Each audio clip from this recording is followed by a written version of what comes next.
was just watching something from Jim Ferguson on Telegram, and he's interviewing some Trump person, and they're talking about how the indictment and the court case that's about to happen in Georgia, brought about by New York, on and on, is their big fallacy because now he can draw witnesses and he can subpoena and he can get the real story out and find out that it's all bullshit.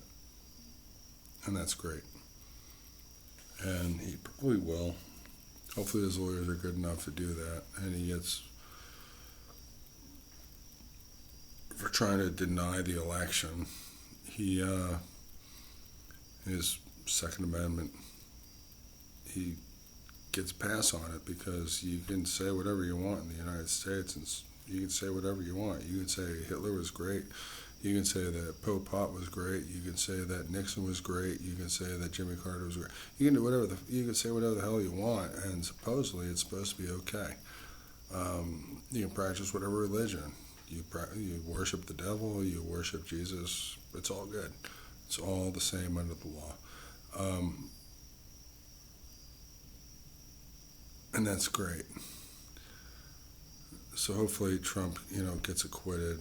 It gets thrown out. It turns into a big black eye for the Democrats for even doing this, because I really believe that if they're at all successful, at any point successful, we, the people of the United States, get dropped into the abyss of the third world, if not fourth world.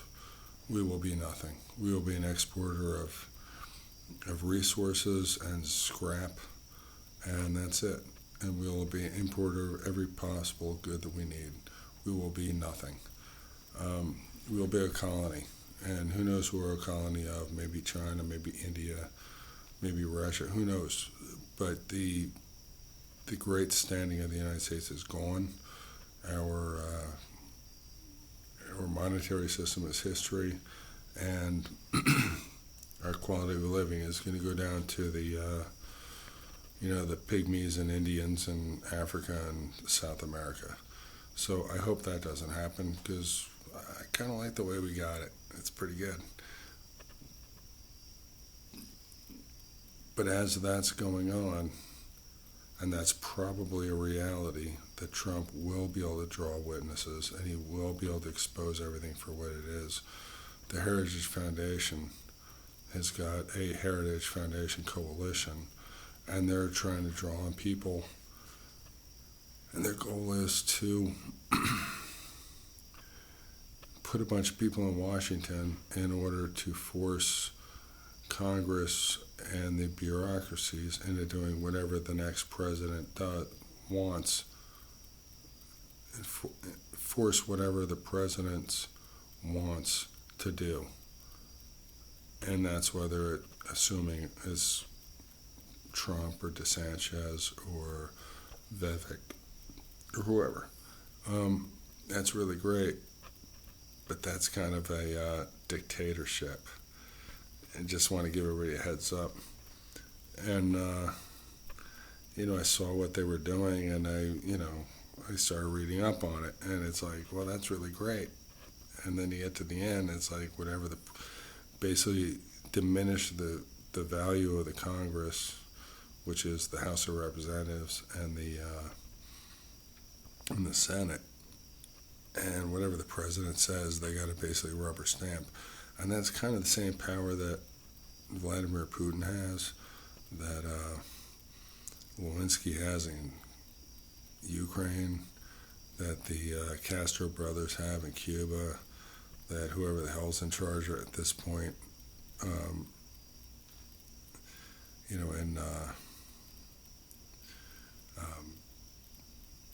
I can't remember, down in South America, the place that fell apart. Anyway, things are getting kind of sketchy. I just want to make the point that when you're looking at people to support, look at the people supporting them. I think that Trump is the only guy that's going to go after the deep state. You know, the diehard people that have been in the FBI, CIA, NSA, you know, all the alphabet agencies. He's the only one that's going to go after them in earnest because they went after him first.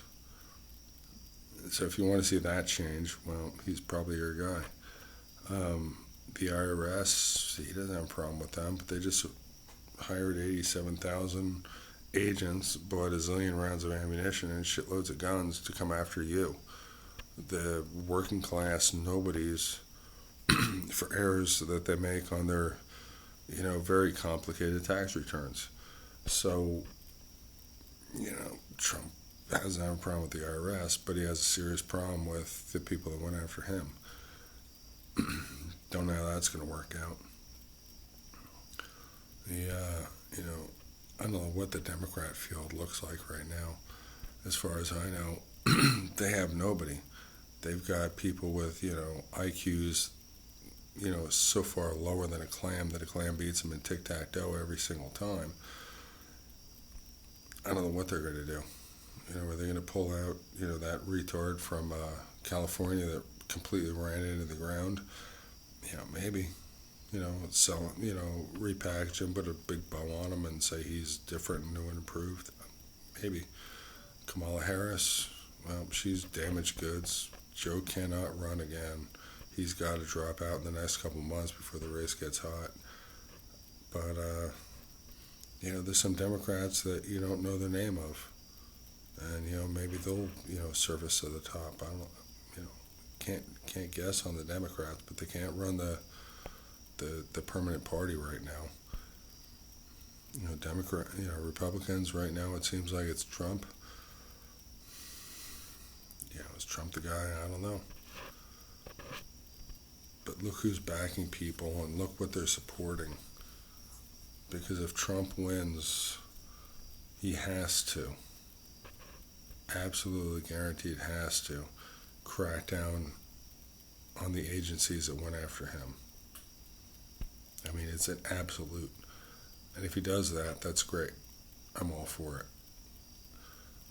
But to keep this country solvent, he has to really depend on the IRS that just hired, 87,000 agents and then armed them to come after people like me and you that really, you know, we're paycheck to paycheck at best. So where do you want to go with this? It really concerns me with the politics right now. But having said that, I'm going to have a nice drink. I'm going to listen to some music, and I'm going to go to sleep. And I'm going to get up in the morning, go to work, and pay my taxes. Y'all have a good night.